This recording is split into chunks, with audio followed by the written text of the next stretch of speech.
HDG has attempted to substantiate his stance that the attempt to disrobe Draupadi didn't happen.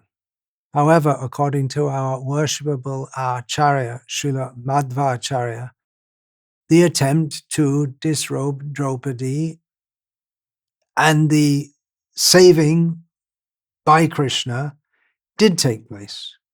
According to Srila Rupa Goswami, this did take place. According to Srila Sanatana Goswami, this did take place.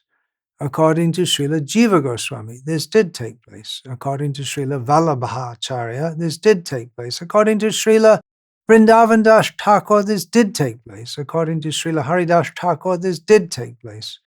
According to Srila Vishwanath Chakravarti Thakur, this did take place. According to Srila Bhaktisiddhanta Saraswati Thakur, this did take place. And according to our own most worshipable Srila Prabhupada, this did take place. And the whole Vedic tradition of Acharyas accords that the attempt to disrobe Draupadi took place.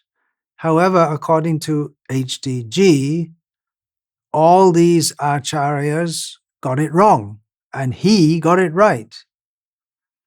But if he does not accept these authorities who are fully accepted in the Vedic tradition, why should anyone accept his authority?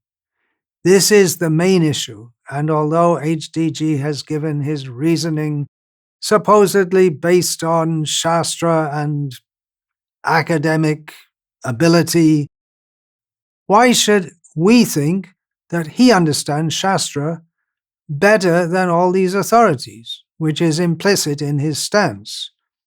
This is the central and essential question for which I do not believe he has any good answer that would be accepted by anyone strictly in the Acharya line. He's given his reasoning, but which devotees are going to accept that?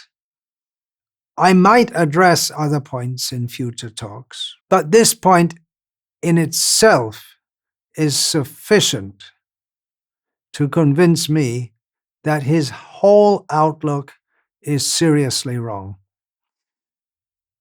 By the way, despite persistent propaganda, misinformation, that I do not give what we call second initiation to women, I do.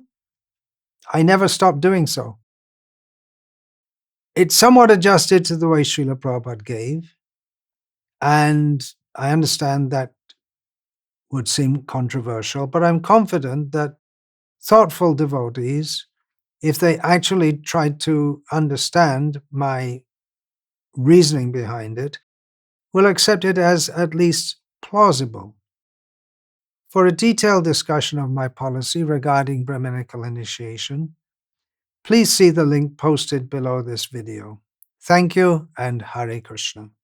Vancha kalpatarubhyascha kripa sindhubhya eva cha patitanam pavanebhyo vaishnavebhyo namo namaha.